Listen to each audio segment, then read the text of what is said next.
primeros escritos de Elena G. de White. Experiencia cristiana y visiones. A pedido de amigos muy apreciados, he consentido en esbozar brevemente lo que he experimentado y he visto, con la esperanza de que esto aliente y fortalezca a los humildes y confiados hijos del Señor. Me convertí a la edad de 11 años, y cuando tuve 12 fui bautizada y me uní con la Iglesia Metodista. A la edad de 13 años oí a Guillermo Miller pronunciar su segunda serie de conferencias en Portland, Maine. Sentía entonces que no había santidad en mí y que yo no estaba lista para ver al Señor Jesús. Así que cuando se invitó a los miembros de la iglesia y a los pecadores a que pasasen al frente para que se orase por ellos, acepté la primera oportunidad, porque sabía que era necesario que se hiciese una gran obra en mi favor, a fin de que quedase preparada para el cielo. Mi alma tenía sed de la salvación plena y gratuita, pero no sabía cómo obtenerla. En 1842 concurrí asiduamente a las reuniones adventistas celebradas en Portland y creí sinceramente que el Señor iba a venir. Tenía hambre y sed de una salvación completa, de estar en absoluta conformidad con la voluntad de Dios. Día y noche luchaba para obtener ese tesoro inestimable, que no podría comprarse con todas las riquezas de la tierra. Mientras estaba postrada delante de Dios para pedirle esa bendición, se me presentó el deber de ir a orar en una reunión pública de oración. Nunca había orado en alta voz en reunión alguna, y rehuía este deber, pues temía que si intentaba orar me llenaría de confusión. Cada vez que me presentaba al Señor en oración secreta, recordaba ese deber que no había cumplido, hasta que dejé de orar y me sumí en la melancolía y finalmente en profunda desesperación. Permanecí 3 semanas en esta condición mental, sin que un solo rayo de luz atravesase las densas nubes de oscuridad que me rodeaban. Tuve entonces 2 sueños que me comunicaron un débil rayo de luz y esperanza. Después de esto, consulté a mi consagrada madre. Ella me explicó que yo no estaba perdida y me aconsejó que fuese a ver al hermano Stockman, quien predicaba entonces a los adventistas de Portland. Yo le tenía mucha confianza, pues era un devoto y muy querido siervo de Cristo. Sus palabras me alentaron y me dieron esperanza.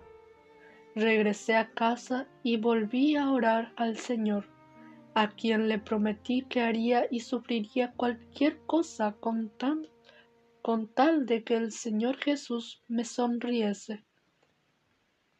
Se me presentó el mismo deber. Iba a realizarse esa noche una reunión de oración y asistí a ella.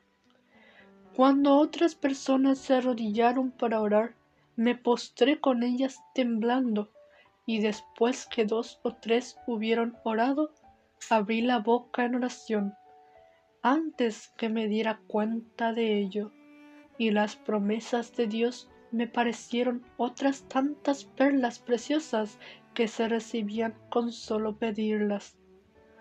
Mientras oraba, me abandonaron la carga y la agonía que durante tanto tiempo me habían oprimido, y la bendición de Dios descendió sobre mí como suave rocío. Di gloria a Dios por lo que sentía, pero deseaba más. Solo la plenitud de Dios podía satisfacerme. llenaba mi alma con un amor inefable hacia el Señor Jesús. Sobre mí pasaba una ola de gloria tras otra, hasta que mi cuerpo quedó rígido. Perdí de vista todo lo que no fuese el Señor Jesús y su gloria, y nada sabía de cuánto sucedía en derredor mío. Permanecí mucho tiempo en tal condición física y mental, y cuando me percaté de lo que me rodeaba, todo me pareció cambiado. Todo tenía aspecto glorioso y nuevo, como si sonriese y alabase a Dios. Estaba yo entonces dispuesta a confesar en todas partes al Señor Jesús. En el transcurso de 6 meses ni una sola nube oscureció mi ánimo. Mi alma bebía diariamente abundantes raudales de salvación. Pensando que quienes amaban al Señor Jesús debían amar su venida, fui a la reunión de clases en la iglesia metodista y conté lo que Jesús había hecho por mí y cuánta satisfacción experimentaba al creer que el Señor venía. El director me interrumpió diciendo: «Gracias al metodismo». Pero yo no podía dar gloria al metodismo cuando lo que me había libertado era Cristo y la esperanza de su pronta venida. La mayoría de los que formaban la familia de mi padre creían firmemente en el advenimiento, y por testificar en favor de esta gloriosa doctrina, 7 de nosotros, sus miembros, fuimos expulsados de la iglesia metodista en una ocasión.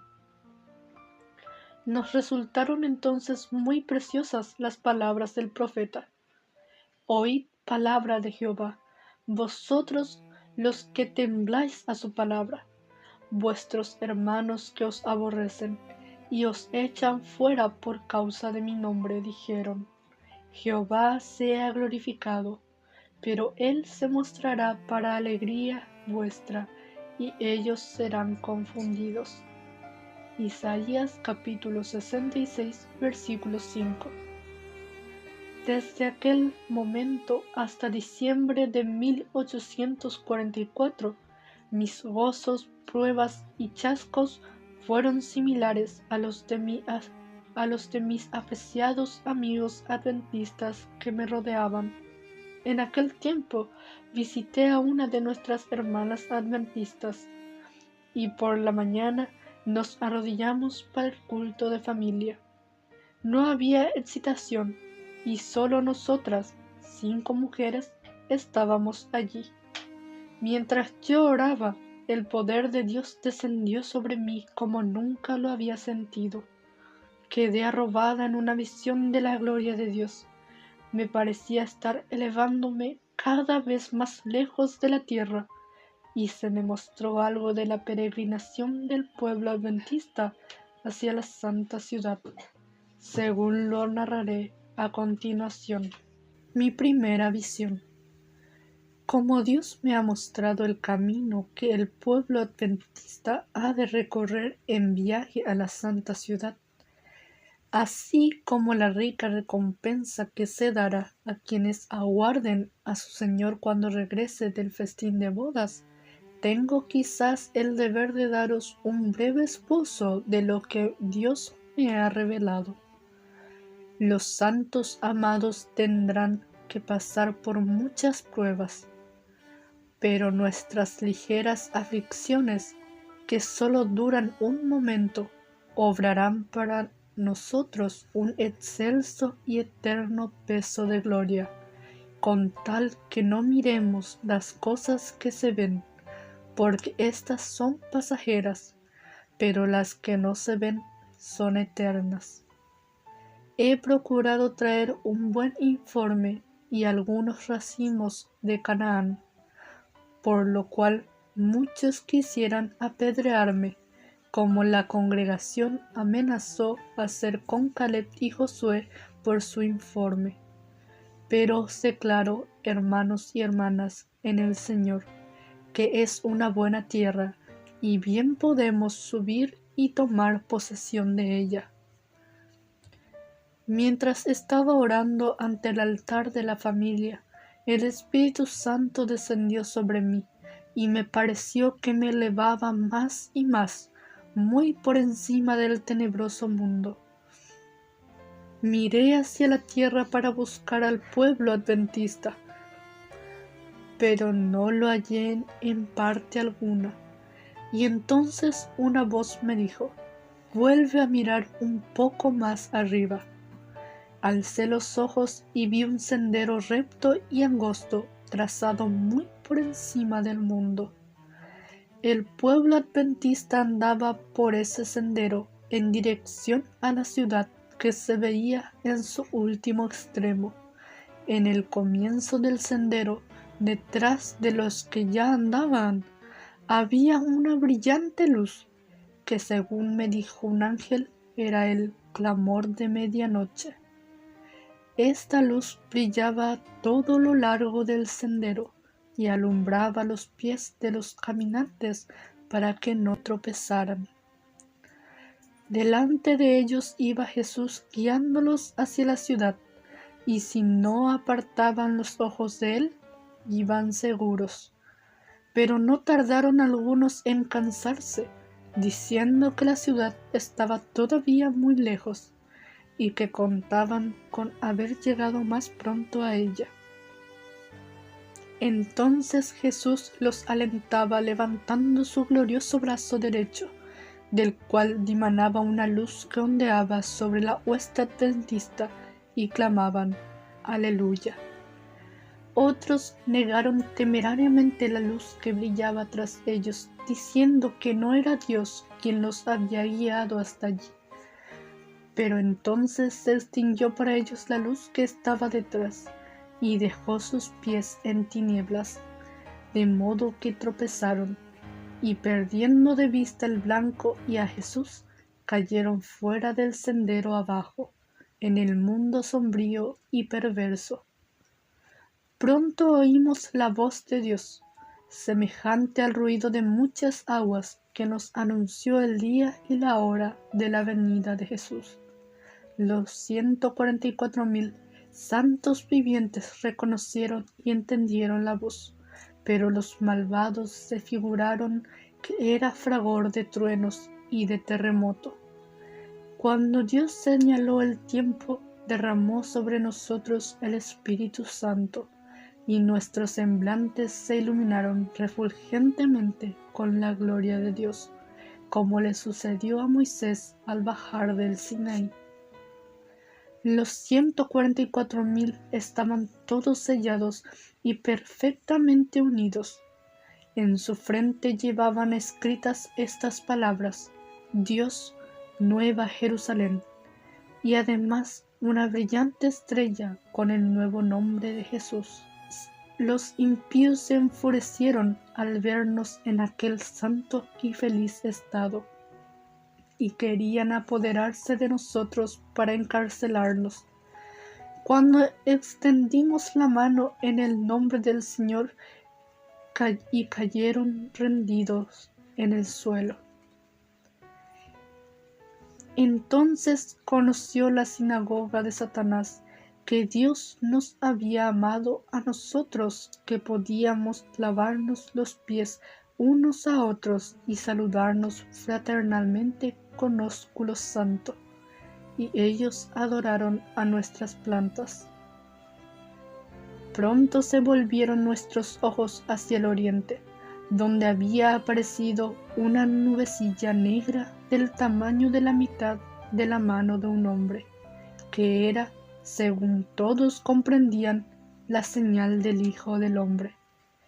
En solemne silencio contemplábamos cómo iba acercándose la nubecilla, volviéndose cada vez más esplendorosa, hasta que se convirtió en una gran nube blanca, cuya parte inferior parecía fuego.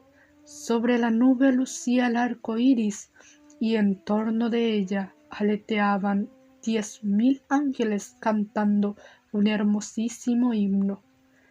En la nube estaba sentado el Hijo del Hombre. Sus cabellos blancos y rizados le caían sobre los hombros, y llevaba muchas coronas en la cabeza. Sus pies parecían de fuego, en la mano derecha tenía una hoz aguda y en la izquierda llevaba una trompeta de plata. Sus ojos eran como llama de fuego y escudriñaban de par en par a sus hijos. Palidecieron entonces todos los semblantes y se tornaron negros los de aquellos a quienes Dios había rechazado. Todos nosotros exclamamos: ¿quién podrá permanecer? ¿Está mi vestidura sin manchas? Después cesaron de cantar los ángeles y por un rato quedó todo en pavoroso silencio cuando Jesús dijo: quienes tengan las manos limpias y puro el corazón podrán subsistir. Bastaos mi gracia. Al escuchar estas palabras se iluminaron nuestros rostros y el gozo llenó todos los corazones. Los ángeles pulsaron una nota más alta y volvieron a cantar, mientras la nube se acercaba a la tierra. Luego resonó la argentina trompeta de Jesús, a medida que él iba descendiendo en la nube, rodeado de llamas de fuego. Miró las tumbas de sus santos dormidos. Después alzó los ojos y las manos hacia el cielo y exclamó: despertad, despertad, despertad los que dormís en el polvo, y levantaos. Hubo entonces un formidable terremoto. Se abrieron los sepulcros y resucitaron los muertos revestidos de inmortalidad. Los 144,000 exclamaron: Aleluya. Al reconocer a los amigos que la muerte había arrebatado de su lado, y en el mismo instante nosotros fuimos transformados y nos reunimos con ellos para encontrar al Señor en el aire. Juntos entramos en la nube y durante 7 días fuimos ascendiendo al mar de vidrio, donde Jesús sacó coronas y nos las ciñó con su propia mano. Nos dio también arpas de oro y palmas de victoria. En el mar de vidrio los 144,000 formaban un cuadrado perfecto. Algunas coronas eran muy brillantes y estaban cuajadas de estrellas, mientras que otras tenían muy pocas, y sin embargo todos estaban perfectamente satisfechos con su corona. Iban vestidos con un resplandeciente manto blanco desde los hombros hasta los pies. Había ángeles en todo nuestro derredor mientras íbamos por el mar de vidrio hacia la puerta de la ciudad. Jesús levantó su brazo potente y glorioso y, pasándolo en la perlina puerta, la hizo girar sobre sus relucientes goznes y nos dijo: en mi sangre lavasteis vuestras ropas y estuvisteis firmes en mi verdad. Entrad. Todos entramos con el sentimiento de que teníamos perfecto derecho a estar en la ciudad. Allí vimos el árbol de la vida y el trono de Dios, del que fluía un río de agua pura, y en cada lado del río estaba el árbol de la vida. En una margen había un tronco del árbol y otro en la otra margen, ambos de oro puro y transparente. Al principio pensé que había 2 árboles, pero al volver a mirar vi que los 2 troncos se unían en su parte superior y formaban un solo árbol. Así estaban el árbol de la vida en ambas márgenes del río de vida. Sus ramas se inclinaban hacia donde nosotros estábamos, y el fruto era espléndido, semejante a oro mezclado con plata. Todos nos ubicamos bajo el árbol y nos sentamos para contemplar la gloria de aquel paraje.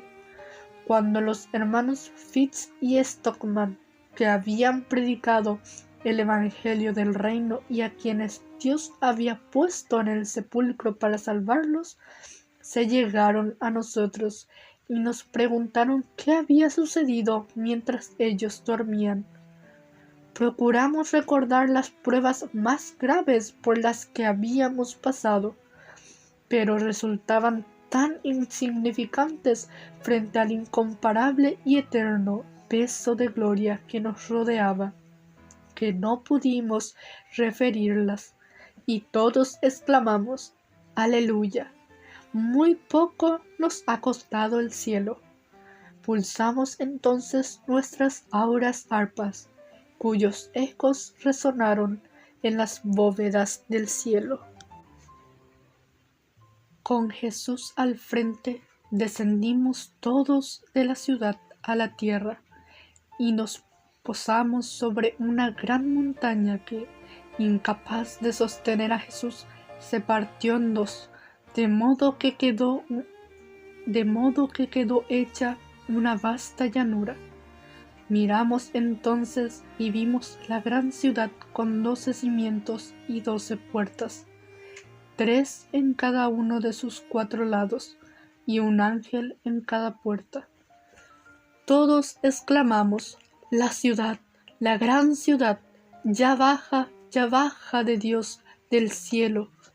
Descendió pues la ciudad y se asentó en el lugar donde estábamos. Comenzamos entonces a mirar las espléndidas afueras de la ciudad. Allí vi bellísimas casas que parecían de plata, sostenidas por 4 columnas engastadas de preciosas perlas muy admirables a la vista. Estaban destinadas a ser residencia de los santos. En cada una había un anaquel de oro. Vi a muchos santos que entraban en las casas y, quitándose las resplandecientes coronas, las colocaban sobre el anaquel. Después salían al campo contiguo a las casas para hacer algo con la tierra, aunque no en modo alguno como para cultivarla, como hacemos ahora. Una gloriosa luz circundaba sus cabezas, y estaban continuamente alabando a Dios. Vi otro campo lleno de toda clase de flores, y al cortarlas exclamé: no se marchitarán. Después vi un campo de alta hierba, cuyo hermosísimo aspecto causaba admiración. Era de color verde vivo, y tenía reflejos de plata y oro al ondular gallardamente para gloria del Rey Jesús. Luego entramos en un campo lleno de toda clase de animales: el león, el cordero, el leopardo y el lobo. Todos vivían allí juntos en perfecta unión. Pasamos por en medio de ellos y nos siguieron mansamente. De allí fuimos a un bosque, no sombrío como los de la tierra actual, sino esplendente y glorioso en todo. Las ramas de los árboles se mecían de uno a otro lado, y exclamamos todos: moraremos seguros en el desierto y dormiremos en los bosques. Atravesamos los bosques en camino hacia el monte de Sión. En el trayecto encontramos a un grupo que también contemplaba la hermosura del paraje. Advertí que el borde de sus vestiduras era rojo. Llevaban mantos de un blanco purísimo y muy brillantes coronas. Cuando los saludamos, pregunté a Jesús quiénes eran, y me respondió que eran mártires que habían sido muertos por su nombre. Los acompañaba una innúmera hueste de pequeñuelos que también tenían un ribete rojo en sus vestiduras. El monte de Sión estaba delante de nosotros, y sobre el monte había un hermoso templo. Lo rodeaban otros 7 montes donde crecían rosas y lirios. Los pequeñuelos trepaban por los montes o, si lo preferían, usaban sus alitas para volar hasta la cumbre de ellos y recoger inmarcesibles flores. Toda clase de árboles hermoseaban los alrededores del templo: el boj, el pino, el abeto, el olivo, el mirto, el granado y la higuera, doblegada bajo el peso de sus maduros higos. Todos embellecían aquel paraje. Cuando íbamos a entrar en el santo templo, Jesús alzó su melodiosa voz y dijo: únicamente los 144,000 entran en este lugar. Y exclamamos: Aleluya. Este templo estaba sostenido por 7 columnas de oro transparente, con engastes de hermosísimas perlas. No me es posible describir las maravillas que vi. Oh, si yo supiera el idioma de Canaán, entonces podría contar algo de la gloria del mundo mejor. Vi tablas de piedra en que estaban esculpidos en letras de oro los nombres de los 144,000. Después de admirar la gloria del templo, salimos y Jesús nos dejó para ir a la ciudad. Pronto oímos su amable voz que decía: venid, pueblo mío, habéis salido de una gran tribulación y hecho mi voluntad. Sufristeis por mí, venid a la cena, que yo me ceñiré para serviros. Nosotros exclamamos: Aleluya, gloria. Y entramos en la ciudad. Vi una mesa de plata pura, de muchos kilómetros de longitud, y sin embargo nuestra vista la abarcaba toda. Vi el fruto del árbol de la vida, el maná, almendras, higos, granadas, uvas y muchas otras especies de frutas. Le rogué a Jesús que me permitiese comer del fruto y respondió: todavía no. Quienes comen del fruto de este lugar ya no vuelven a la tierra. Pero si eres fiel, no tardarás en comer del fruto del árbol de la vida y beber del agua del manantial. Y añadió: debes volver de nuevo a la tierra y referir a otros lo que se te ha revelado. Entonces un ángel me transportó suavemente a este oscuro mundo. A veces me parece que no puedo ya permanecer aquí. Tan lóbregas me resultan todas las cosas de la tierra. Me siento muy solitaria aquí, pues he visto una tierra mejor. Ojalá tuviese alas de paloma. Echaría a volar para obtener descanso. Cuando salí de aquella visión, todo me pareció cambiado. Todo lo que miraba era tétrico. Cuán oscuro era el mundo para mí. Lloraba al verme aquí y sentía nostalgia. Había visto algo mejor y ello arruinaba este mundo para mí. Relaté la visión a nuestro pequeño grupo de Portland, el cual creyó entonces que provenía de Dios. Fueron momentos en que sentimos el poder de Dios y el carácter solemne de la eternidad. Más o menos una semana después de esto, el Señor me dio otra visión. Me mostró las pruebas por las que habría de pasar y que debía ir y relatar a otros lo que Él me había revelado, y también que tendría que arrostrar gran oposición y sufrir angustia en mi espíritu. Pero el ángel dijo: bástate la gracia de Dios, Él te sostendrá. Al salir de esta visión me sentí sumamente conturbada. Estaba muy delicada de salud y solo tenía 17 años.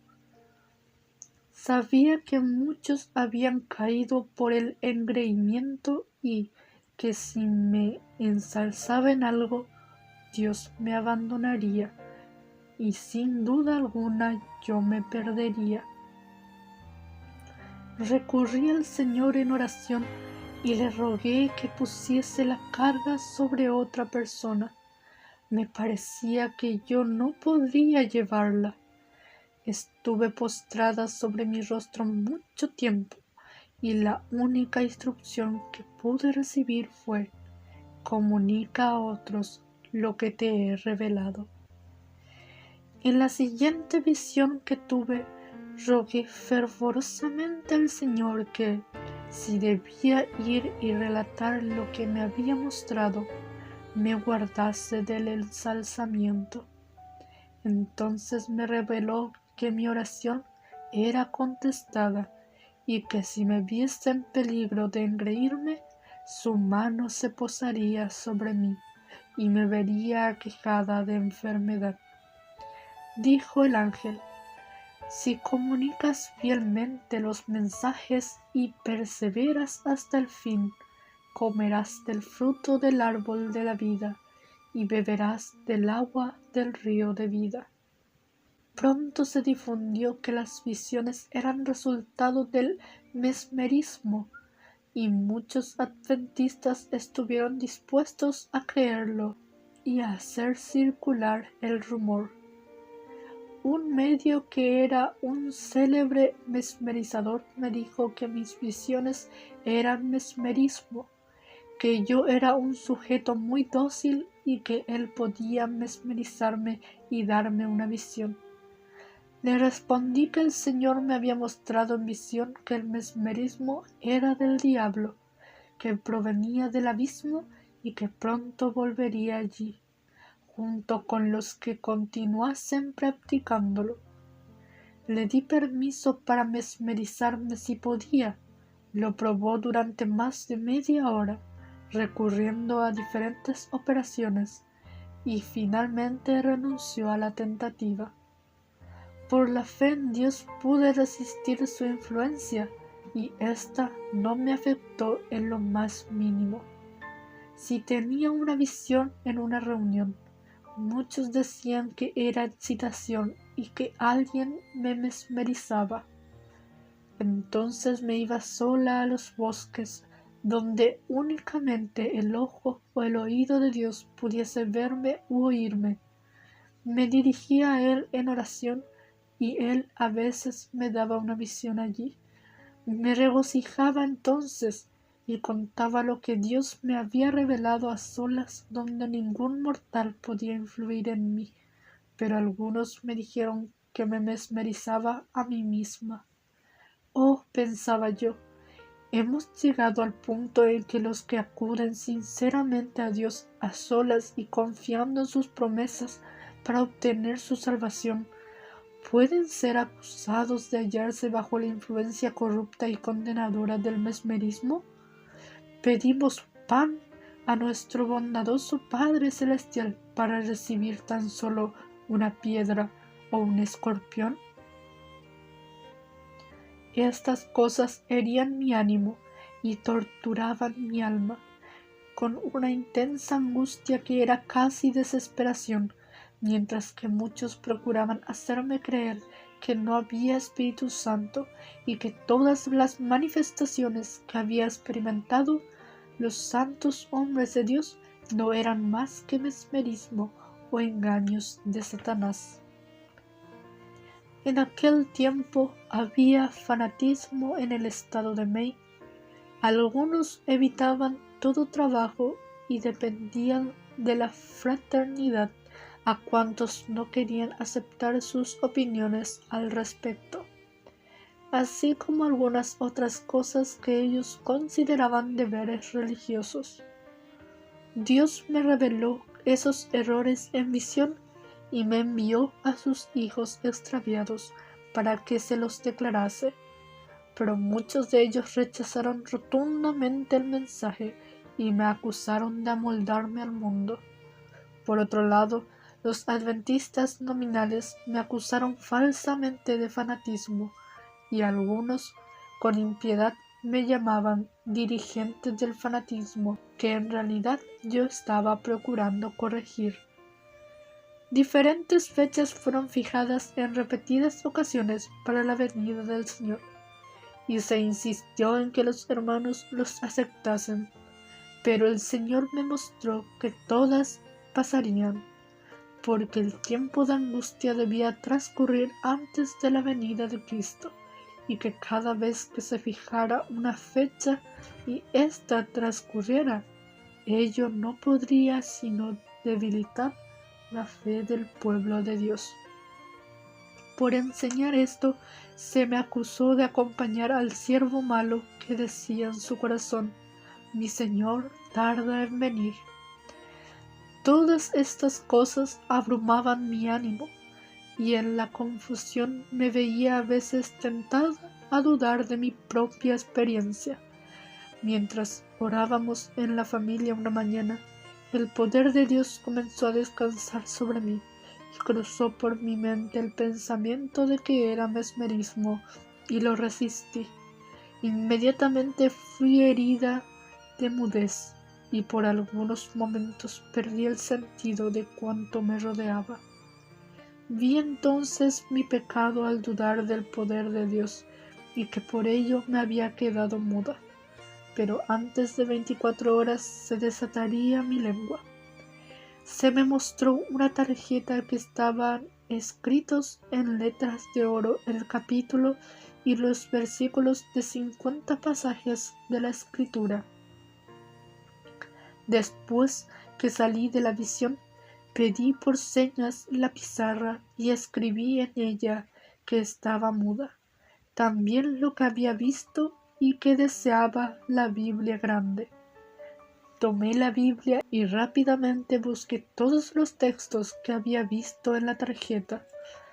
No pude hablar en todo el día.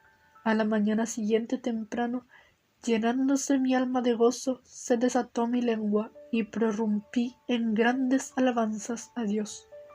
Después de esto ya no me atreví a dudar ni a resistir por un momento al poder de Dios, pensaran los demás lo que pensaran. En 1846, mientras estaba en Fairhaven, Massachusetts, mi hermana, quien solía acompañarme en aquel entonces, la hermana A, el hermano G y yo misma subimos en un barco a vela para ir a visitar a una familia en la isla del oeste. Era casi de noche cuando partimos. Apenas habíamos recorrido una corta distancia cuando se levantó una tempestad repentina. Había truenos y rayos, y la lluvia caía sobre nosotros a torrentes. Resultaba claro que nos íbamos a perder, a menos que Dios nos librase. Me arrodillé en el barco y comencé a clamar a Dios que nos salvase.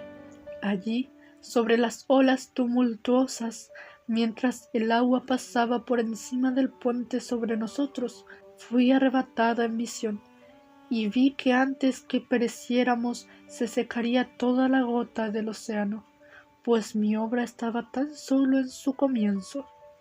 Cuando salí de la visión, todos mis temores se habían disipado. Cantamos y alabamos a Dios, y aquel barquito vino a ser para nosotros un Betel flotante. El redactor de Advent Herald había dicho que, por cuanto se sabía, mis visiones eran el resultado de operaciones mesméricas.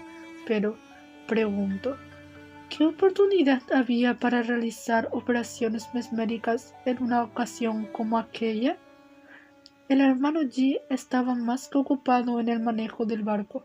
Procuró anclar, pero el ancla se deslizaba por el fondo. Nuestra embarcación era sacudida sobre las olas e impulsada por el viento, y era tanta la oscuridad que no podíamos ver desde un extremo del barco al otro. Pronto el ancla se afirmó y el hermano G pidió auxilio. Había tan solo 2 casas en la isla y resultó que estábamos cerca de una de ellas, pero no era aquella a la cual deseábamos ir.